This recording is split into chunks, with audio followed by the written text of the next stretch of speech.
Buenos días, nuestro grupo está conformado por Gabriel Guerrero y mi persona Joaquín Bracho. Somos estudiantes de la Escuela de Ingeniería Eléctrica de la Universidad de los Andes y el objetivo del presente video es impartir conocimientos que sirvan como herramienta de apoyo para el entendimiento y la comprensión del tema medición de tiempo.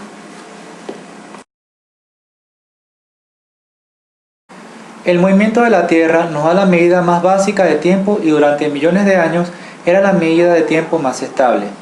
Durante toda la historia y hasta inicios del siglo XX, el tiempo se ha medido siempre basándose en el movimiento aparente del Sol. Hace miles de años, nuestros antepasados medían el tiempo con el Sol. Mientras el Sol les ayudaba a medir los días, las fases de la Luna les ayudaban a calcular los meses. Por ejemplo, los egipcios cuando querían medir las inundaciones o querían medir las crecidas del río Nilo, lo hacían viendo los intervalos de tiempo entre cada fase de la Luna.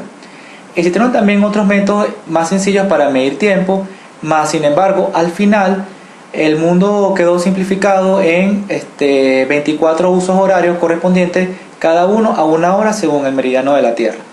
Luego, en la década de 1940, se sabía que no solamente había un aumento en la duración de los días, sino que ese aumento no era uniforme. Por ende, los astrónomos llegaron a la dolorosa conclusión de que había que anotar la Tierra como un patrón de medida para definir el tiempo.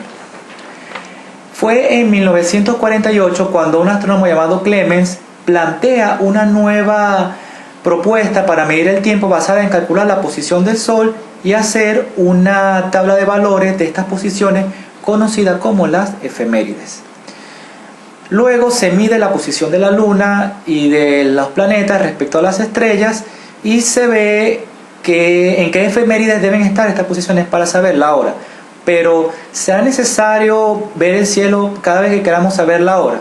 Para ello se inventaron los relojes como un sistema de medidas secundarios que nos permiten subdividir el día en horas, minutos y segundos.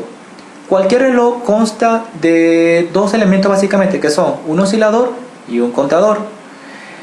Un oscilador o un patrón de frecuencias es aquel que proporciona la vibración repetida y periódica, pero él por sí solo no puede ser un reloj. Necesita un contador que vaya registrando el número de oscilaciones y proporcione un estado de tiempo en este caso. Entonces, un reloj depende de dos factores, la exactitud y la estabilidad. La exactitud es la capacidad de dar una medida de tiempo de manera precisa, mientras que la estabilidad es la capacidad de dar una tasa de avance en intervalos constantes. Entonces se puede decir en este caso que si un reloj se atrasa mucho, pero tiene una tasa de intervalos constante, el reloj es estable. En el siglo XIX y en el siglo XX, los relojes más usados eran los relojes de péndulo. Y la idea se remonta de Galileo en 1580, pero fue Huygens quien llevó a cabo las ideas de Galileo a la práctica construyendo el primer reloj de péndulo en el año 1656. Los péndulos son sensibles a los cambios según la longitud del péndulo.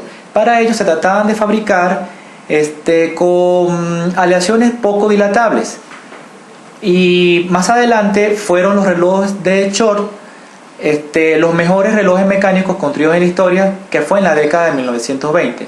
Tienen dos balancines, un péndulo maestro y un péndulo de esclavo de precisión a pocos decímetros de distancia. Cada 30 segundos el esclavo manda una señal eléctrica al maestro, lo que da un empujoncito necesario para mantener las oscilaciones de manera constante. Y fueron los mejores relojes hasta llegar los relojes de cuarzo en la década de 1940. El cuarzo se comporta como otros objetos resonantes, como la campana, por ejemplo. Las oscilaciones de cuarzo son vibraciones de cristal que emiten una nota altamente estable de alta frecuencia. Tienen propiedades piezoeléctricas que lo hacen un oscilador excelente y estas vibraciones eléctricas generan cierta señal eléctrica que puede redirigirse al cristal para mantenerlo oscilando. Se puede escoger la frecuencia dependiendo de la dimensión del cuarzo o de la lámina de cuarzo, entre un rango factible de 10 a la 3 y 10 a la 7 Hz. En el caso de los relojes se escogen frecuencias que no sean muy altas para poder contar las oscilaciones. Para los relojes modernos, las frecuencias a menudo son de 2 a la 15 Hz. Esta elección nos permite disminuir la frecuencia a la mitad mediante circuitos electrónicos y obtener una oscilación por segundo. Y aunque estos relojes son muy exactos, fueron claramente superados por los relojes atómicos.